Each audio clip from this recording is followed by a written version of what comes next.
Bonsoir. Encore une fois, Normand, merci beaucoup. En fait, c'est encore pire que ce que Jeff a raconté. C'était même pas ma voiture, c'est la voiture à mon père. C'est parce que nous, à Montréal, on n'a plus de voiture, on n'a pas de voiture, on n'en a pas besoin.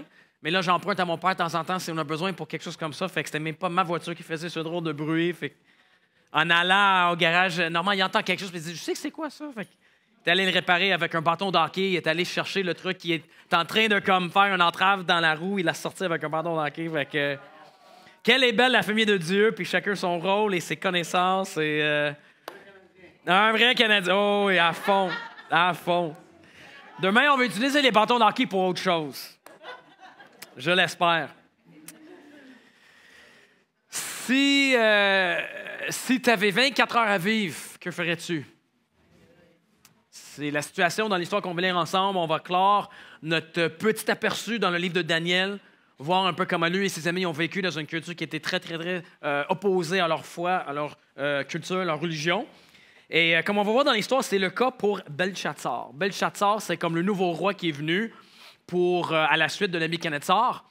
Et on va voir que dans 24 heures, il sera mort parce que l'armée perse va rentrer puis remplacer les Babyloniens. Lisons ensemble cette histoire en Daniel chapitre 5, puis encore une fois, le PowerPoint, l'équipe, si vous êtes en mesure de mettre ça sur le screen, sur l'écran, ça va être plus facile pour tout le monde. Seconde 21, encore une fois. On va lire Daniel 5, les versets 1 à 30. Donc, je vous invite à suivre soit à l'écran, soit vos Bibles, soit si vous avez mémorisé ce passage-là. Ça serait impressionnant. Ça serait impressionnant.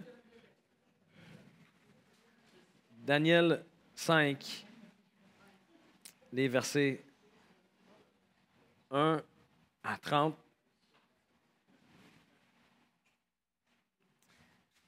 Les derniers 24 heures de la vie de Belchatsar, de ce roi.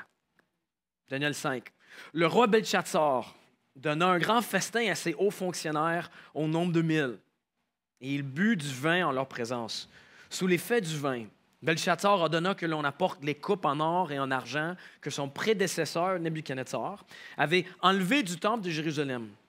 C'était afin que le roi et ses hauts fonctionnaires, ainsi que ses femmes et ses concubines, s'en servent pour boire. On apporta alors les coupes en or qui avaient été enlevées du temple, de la maison de Dieu à Jérusalem, et le roi, ses hauts fonctionnaires, ses femmes et ses concubines les utilisèrent pour boire. Ils burent du vin, et ils célébrèrent les dieux en or, en argent, en bronze, en fer, en bois et en pierre. À ce moment-là, apparurent les doigts d'une main humaine et elles écrivirent devant le chandelier sur la plate du mur du palais royal. Le roi vit cette partie de main qui écrivait. Et il changea alors de couleur, terrifié par ses pensées. Les jointures de ses hanches se relâchèrent et ses genoux se heurtèrent l'un contre l'autre. Le roi cria avec force de faire venir les astrologues, les prêtres chaldéens et les devins. Puis, prenant la parole, il dit aux sages de Babylone, « Celui qui lira cette inscription et m'en révélera l'explication sera habillé de pourpre, portera un collier en or et à son cou et aura la 3e place dans le gouvernement du royaume. » Tous les sages du roi entrèrent, mais ils furent incapables de lire l'inscription et d'en faire connaître l'explication au roi. Le roi Belchatsar fut alors très effrayé et changea de couleur, et ses hauts fonctionnaires furent consternés. Alertée par les paroles du roi et de ses hauts fonctionnaires, la reine entra dans la salle du festin et dit, « Roi, puisses-tu vivre toujours? Ne te laisse pas terrifier par tes pensées et ne change pas de couleur. Il y a dans ton royaume un homme qui a en lui l'esprit des dieux saints. Déjà, à l'époque de ton prédécesseur, on a trouvé chez lui des lumières, de l'intelligence et une sagesse semblable à la sagesse des dieux. Aussi, le roi Nebuchadnezzar l'a désigné chef suprême des magiciens, des astrologues, des prêtres chaldéens et des devins. C'est ce qu'on a fait ton prédécesseur sur le trône. En effet, on a trouvé chez lui, chez Daniel, appelé Belchatsar par le roi, un esprit supérieur de la connaissance et de l'intelligence, la faculté d'interpréter les rêves, d'expliquer les énigmes et de résoudre les questions difficiles. Que Daniel soit donc convoqué et il révélera l'explication. Alors Daniel fut conduit devant le roi. Le roi s'adressa à lui. Es-tu Daniel, l'un des exilés de Juda que mon prédécesseur sur le trône a fait venir de Juda? J'ai appris à ton sujet que tu as en toi l'Esprit des dieux et qu'on trouve chez toi des lumières, de l'intelligence et une sagesse extraordinaire. On vient d'amener devant moi des sages et des astrologues afin qu'ils lisent cette inscription et m'en fassent connaître l'explication, mais ils n'ont pas été capables de révéler l'explication des mots. J'ai appris que tu peux donner des explications et résoudre des questions difficiles. Maintenant, si tu peux lire cette inscription et m'en faire connaître l'explication, tu seras habillé de pourpre, tu porteras un collier en or à ton cou et tu auras la 3e place dans le gouvernement du royaume. Daniel répondit devant le roi, « Garde tes dons pour toi et accorde tes récompenses à un autre. Je lirai néanmoins l'inscription au roi et je lui en ferai connaître l'explication.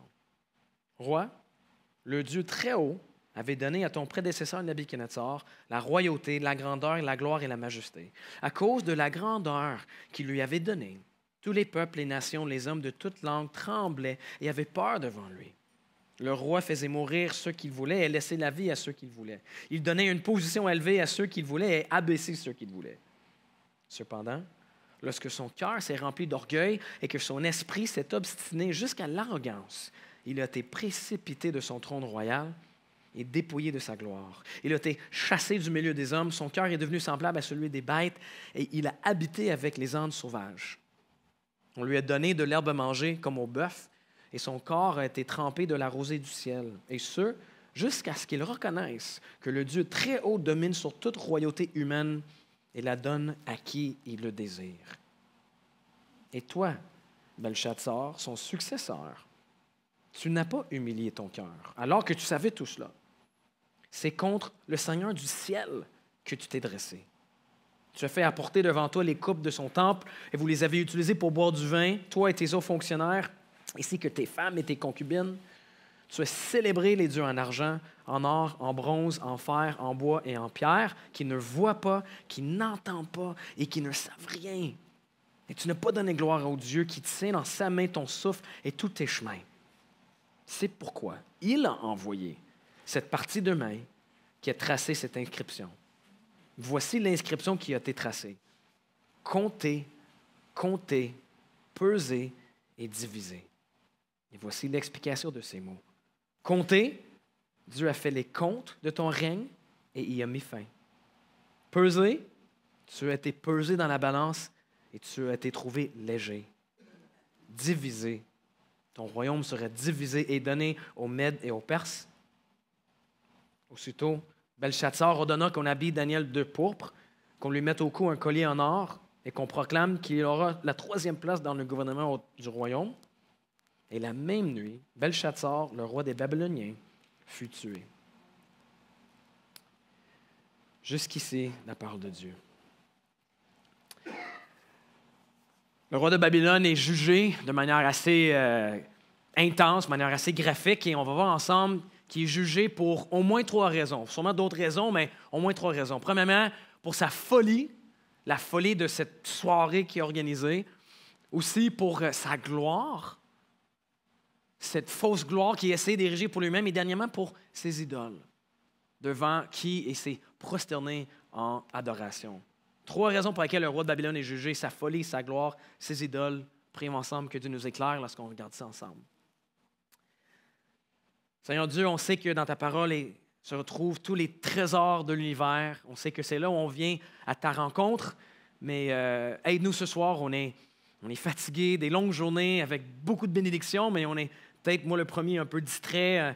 Nos corps sont fatigués. Alors donne-nous l'énergie, le focus nécessaire pour qu'on puisse bien retirer de ta parole ce qu'il faut pour nos vies, pour notre service, pour notre ministère et surtout pour notre joie. Oh, on court partout en cherchant des pseudo-joies, mais tu es notre plus grande joie et on a besoin de cette joie au quotidien. Donc, Seigneur, donne-nous cette joie et ouvre nos yeux, on prie, dans le nom de Jésus. Amen. Donc, ce roi est jugé pour la folie.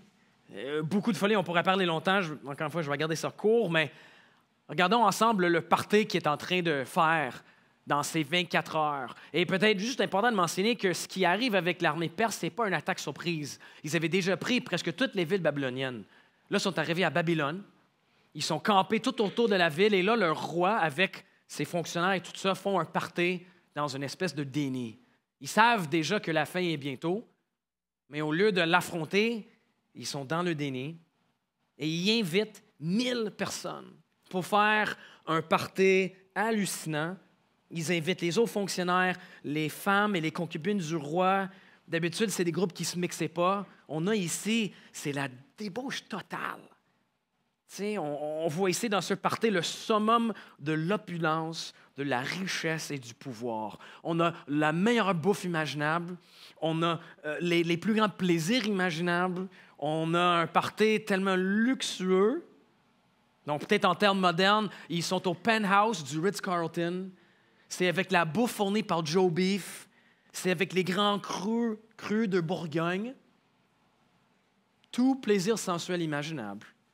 Et là, 24 heures plus tard, il est mort.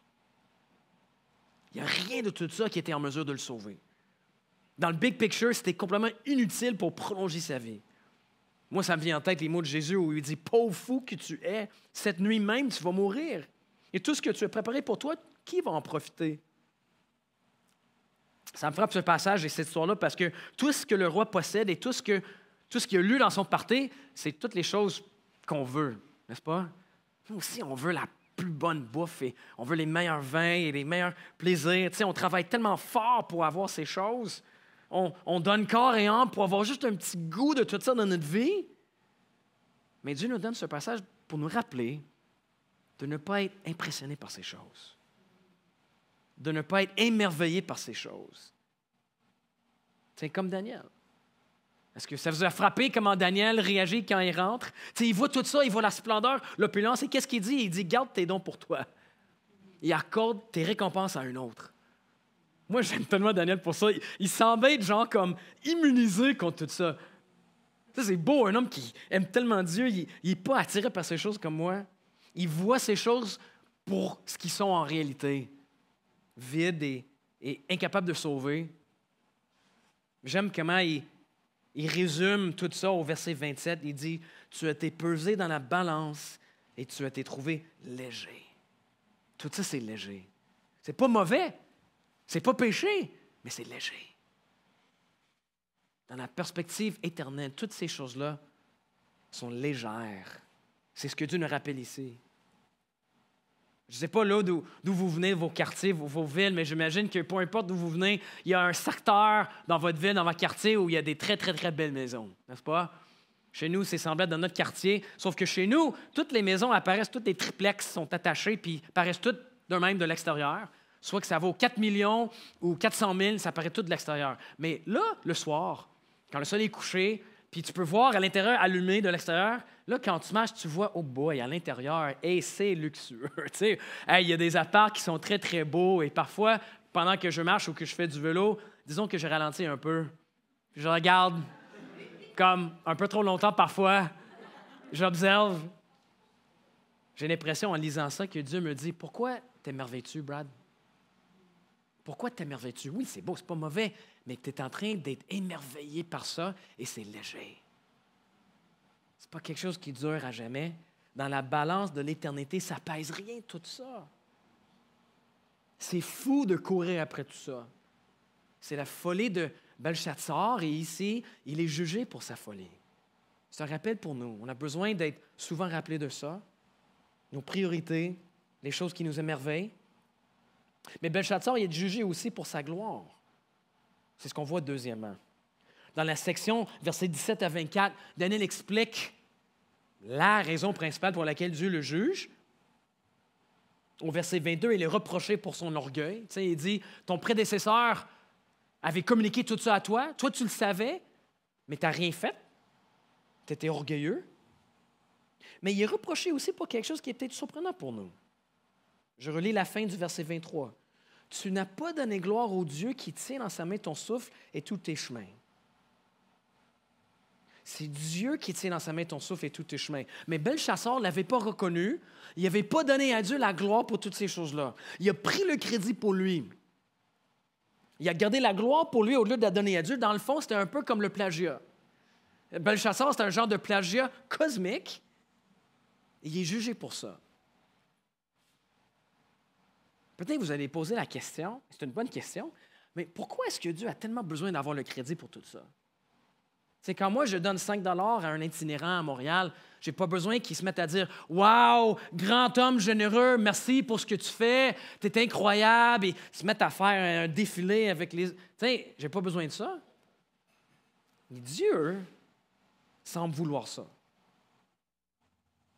Donc, si on pose cette question-là, il y a peut-être quelque chose de qui Dieu est qui nous échappe.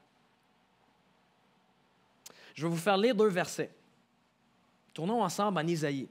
Je pourrais sortir 15 versets pour ça, mais tournons ensemble dans le livre d'Isaïe. Puis on va lire 2 versets qui risquent de peut-être nous chambouler un petit peu si on ne les a jamais lus. Ces versets vont montrer un peu les priorités de Dieu. Le premier, c'est Isaïe 42, verset 8. Isaïe 42, verset 8. Yo, MVP à l'écran. Merci, man. Je suis l'Éternel, voilà quel est mon nom. Je ne donnerai pas ma gloire à un autre, ni la louange qui m'est due aux sculptures sacrées. Intéressant. Un autre, Isaïe 48. Si vous êtes Bible, page, papier, tournons la page, peut-être 3 pages. Isaïe 48, verset 11. Ça va être un peu semblable. Dieu parle et il dit, c'est à cause de moi seul que je veux agir. En effet, comment pourrais-je me laisser déshonorer? Je ne donnerai pas ma gloire à un autre. Ça nous montre des choses peut-être un peu surprenantes par rapport à qui tu es. Si je vous pose la question, à la base de ce qu'on vient de lire, si je pose la question, quel est l'objectif principal de Dieu? Mais je pense qu'on est obligé de répondre, c'est sa propre gloire. Ça semble être sa priorité, sa gloire, sa renommée, d'être célébré, honoré. Là, peut-être tu dis, bien, ça me rend un peu inconfortable, mais si c'est le cas, croyez-moi, l'alternative n'est pas meilleure. C'est le focus, c'est l'objectif principal de Dieu, c'est de nous aimer, de prendre soin de nous. Attends, ça veut-tu dire que l'objectif principal de Dieu, c'est moi? Est-ce que Brad Morris il est l'objectif principal du Dieu très haut? Ce n'est pas une bonne nouvelle si c'est le cas. T'sais, oui, évidemment, l'amour, c'est au cœur du caractère de Dieu. Dieu est amour, n'est-ce pas? Mais imagine si tu étais la raison pour laquelle Dieu existait. Ça ne serait pas bien. Non, le focus dans l'objectif de Dieu, c'est sa propre gloire, mais ça ne fait pas diminuer son amour. En fait, on devrait même dire que la chose la plus aimante que ce Dieu peut faire pour nous, c'est de se glorifier. Pourquoi? Parce que lorsqu'il met en relief sa beauté infinie, il n'y a rien de plus satisfaisant. Il n'y a rien qui nous satisfait, qui nous donne la joie, le plaisir, comme lorsqu'on se délecte de sa gloire, de sa beauté. C'est pour ça, pour lui, de se glorifier, c'est comme le plus beau cadeau qu'il peut nous donner. Donc, Dieu est le seul être de tout l'univers pour qui chercher sa propre louange, c'est un acte d'amour. Si Brad Morris se met à chercher sa propre louange, ce n'est pas un acte d'amour. C'est un acte égoïste. Parce que moi, je ne suis pas quelqu'un qui peut satisfaire les gens par ma gloire. Mais Dieu, oui. Donc, pour Dieu, de chercher sa propre louange, c'est un acte d'amour parce que c'est cette chose-là qui peut nous satisfaire plus que toute autre chose. Deuxième question à partir de ça. Sur quoi Dieu est-il le plus centré? Quel est le focus principal de son attention et ses affections? C'est lui-même. Dieu est le focus principal de son attention et de ses affections. Et encore une fois, s'il y avait autre chose sur laquelle Dieu était focusé, bien moi, je voudrais adorer cette chose-là. S'il y a un autre Dieu, un autre phénomène, une autre chose sur l'univers que Dieu est en train d'être focus et qui aime plus que toute autre chose, bien moi, je veux louer ça. Je ne veux pas finir avec un Dieu inférieur. Je veux aller au Big Boss. Je veux aller à celui qui règne le plus puissant, le plus beau. Mais justement, il n'y en a pas un autre. Le Dieu qu'on vient de chanter, étant le plus beau, le plus grand, le plus majestueux, son attention, ses affections sont fixées surtout sur lui-même. On pourra parler plus longtemps, mais je vais garder ça court. Mais réfléchissons ensemble. Je sais que tout ça, ça peut faire un ou l'autre effet. Pour certains, ça les attire à Dieu. Pour d'autres, ça les repousse un peu. Et je pense que la raison pour laquelle ça nous repousse, parfois, c'est parce que c'est tough pour nous d'entendre qu'on n'est pas le centre de l'univers. T'sais, on ne va pas le dire comme ça, je suis le centre de... Mais on aime ça croire peut-être un peu en cachette que c'est notre rôle à nous, et là, Dieu est en train de l'usurper. Mais moi, je trouve que... Moi, ça m'attire. Moi, ça m'attire parce que ça montre la grandeur de Dieu, la splendeur de Dieu. Ça montre que je n'ai pas trouvé un Dieu plan B, plan C. Moi, j'ai trouvé le vrai grand Dieu. Puis il n'y a rien d'autre dans l'univers qui est digne de mon attention et de mon affection et de mon engagement. Moi, je n'ai pas besoin de continuer à chercher. T'sais. Je ne vais pas trouver quelque chose de meilleur. Dieu, il n'est pas un Dieu qui va dire « Ah, vous êtes gentil de m'adorer, mais il y a bien d'autres aussi qui sont quand même bons. » Non. Il ne dit pas « Il faut considérer toutes les autres options. » Non, il dit « Je suis le plus puissant. Je suis le plus beau. Je suis le plus admirable, le plus glorieux, et je veux que tu m'honores et me glorifies. » Parce qu'il est digne de ça, mais aussi parce qu'il n'y a pas de plus grande joie pour nous dans nos vies que de reconnaître ça. Comme par exemple, tu écoutes un bon film. Tu écoutes un film incroyable. Imagine qu'après l'avoir écouté, tu n'as personne à qui parler de partager ton enjoyment du film. Hey, ça te fait... C'est comme un peu frustrant. Disons, je fais ça parfois, aller au cinéma tout seul pour écouter un film parce qu'on n'a pas les mêmes goûts, moi et Émilie. Et là, je sors du cinéma puis je veux appeler les gens, je veux apostropher quelqu'un dans la rue. « Hey, as-tu vu ce film-là? » On dirait que ma joie dans le film est incomplète si elle n'est pas déclarée. Mais c'est pour ça que Dieu nous demande, nous ordonne même de chanter sa gloire, parce que notre joie en Dieu est incomplète avant qu'elle soit déclarée, partagée, chantée.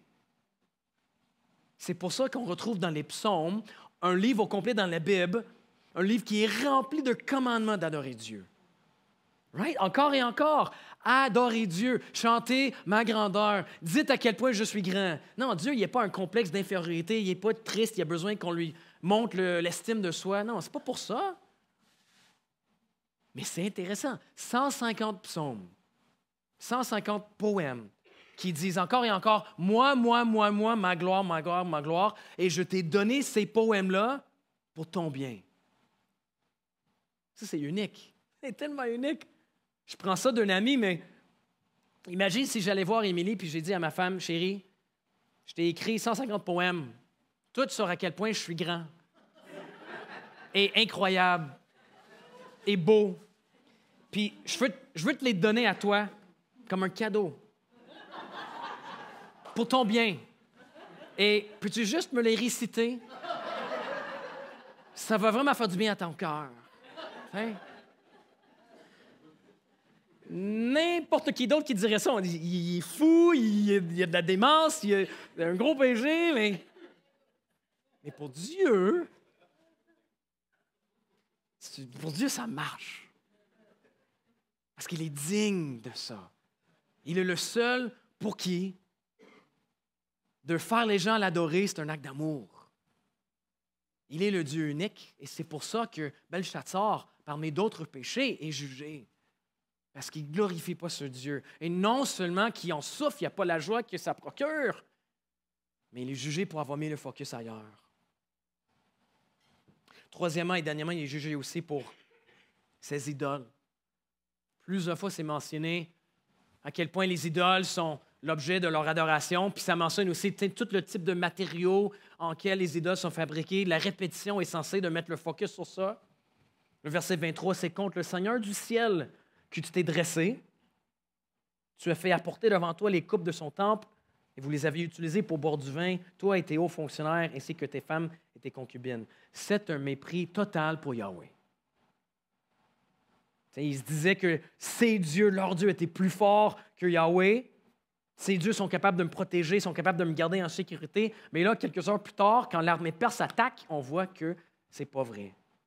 Ces dieux sont exposés pour ce qu'ils sont en réalité, absolument rien, complètement dénués de pouvoir et de force. Et donc, Daniel nous donne sa perspective à la fin du verset 23. Il dit, « Tu as célébré les dieux en argent, en or, en bronze, en fer, en bois et en pierre, qui ne voient pas, qui n'entendent pas et qui ne savent rien. » Et donc, la conclusion, c'est que Belchatsar comptait sur ses idoles pour ce que Dieu seul peut offrir. Et la raison pour laquelle c'est pertinent pour nous, c'est parce que nous faisons la même chose. On fait la même chose, n'est-ce pas? Nous, nos idoles ne sont pas faites en bronze ou de bois, mais c'est le même principe. On compte sur des choses pour ce que Dieu seul peut nous offrir. T'sais, on a tous quelque chose dans notre vie sur lequel on compte pour notre bonheur ou pour notre identité. Une chose sans laquelle on ne peut pas être heureux ou comblé. C'est peut-être quelque chose qu'on veut avoir ou quelque chose qu'on a déjà, mais on prend cette chose et on dit, parce que j'ai ça dans ma vie a du sens. C'est parce que j'ai ça dans ma vie est correcte. Je suis satisfait. Ou peut-être c'est une fois que j'aurai cette chose-là, je vais être heureux. Une fois que j'ai ça dans ma vie, je vais être bien. Et ce n'est pas juste les mauvaises choses. On dit, ben oui, si quelqu'un dit ça avec l'argent, c'est un gros problème. Mais non, c'est aussi avec les bonnes choses qu'on dit ça. Par exemple, une relation amoureuse est une bonne chose. Pourtant, si on se retrouve à dire, une fois que j'aurai cette relation-là, je serai heureux. Ou parce que j'ai cette relation dans ma vie, je vais bien. Mais la Bible dit que cette bonne chose est devenue une idole dans notre vie. Une idole semblable à celle de Belchatsar.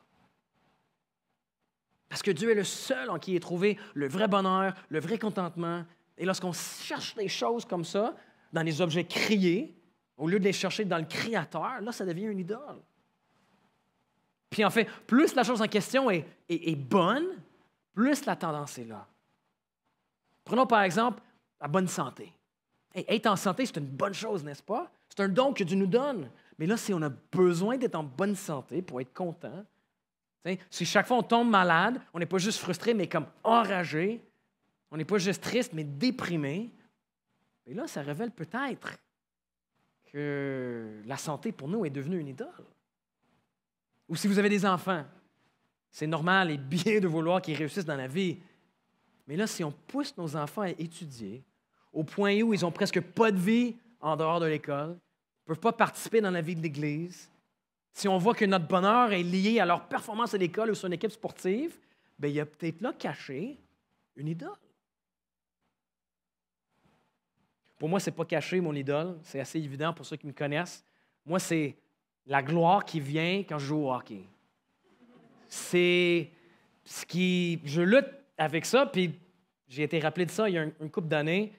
J'étais le meilleur pointeur de l'équipe, ça allait très, très bien. Mais là, j'ai eu une mauvaise game. Puis un de mes coéquipiers, il a eu une game de fou, il a marqué genre 6 points, puis il m'a dépassé dans le pointage de l'équipe. Je n'étais plus le meilleur scoreur. Et le plus fou, c'est qu'on a gagné la game. On a gagné genre 7-2. C'était une game d'incroyable de tout le monde, sauf moi. Et là, après le match dans le vestiaire, je boudais. Ben, à l'intérieur, je boudais. Je ne pouvais pas laisser les gars savoir ça, c'est impossible, mais je boudais à l'intérieur, j'étais frustré, même fâché. Pourquoi? Parce que je n'étais plus le meilleur scoreur. La chose dont je tirais beaucoup de joie et d'identité m'a été enlevée. Donc, qu'est-ce qui se passait dans ma vie, dans mon cœur? Bien, un chrétien qui m'aurait vu aurait dit, bien, peut-être, Brad, tu manques de joie dans ta vie. Et c'est vrai, dans ce moment-là, dans le vestiaire, il n'y avait pas beaucoup de joie dans ma vie. Mais il ne faut pas confondre le fruit avec la racine. Le fruit de cette situation-là, c'était un manque de joie. Mais c'est quoi la racine? La racine, c'est que bien que je disais que Dieu est la source de mon bonheur et mon contentement, tranquillement, pas vite, il y a eu une substitution.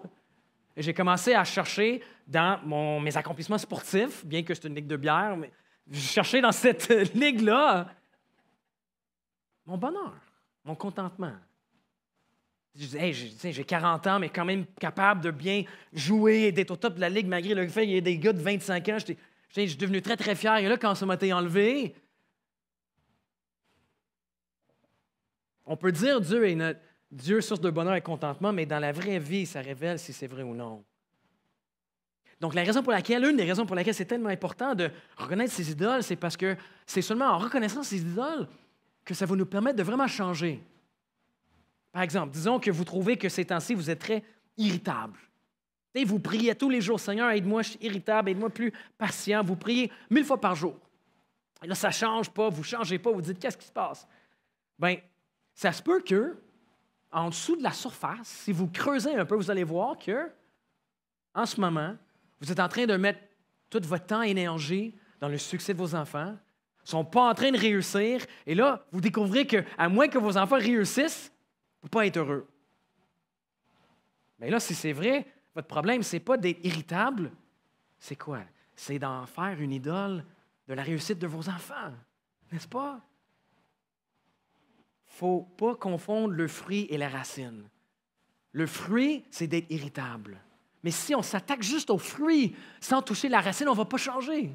La Bible révèle qu'il y a en dessous de la surface ce moteur d'amour, d'engagement qui s'appelle des idoles qui doivent être dévoilées afin de pouvoir vraiment changer.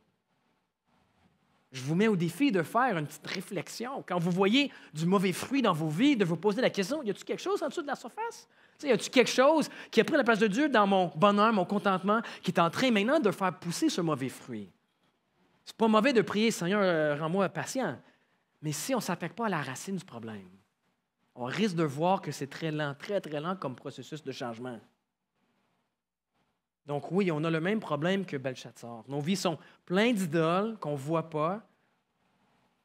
Et donc, on devrait s'attendre peut-être à la même sentence que Belchatsar. On sera pesé dans la balance et trouvé léger. Chacun d'entre nous mérite ça, avec une seule exception. Un homme dans toute l'histoire dont la vie était complètement absente d'idoles, Jésus-Christ. C'est le seul de l'histoire dont la vie était toujours et complètement orientée sur Dieu le Père. Et donc, quand la vie de Jésus a été pesée dans la balance, quel était le verdict?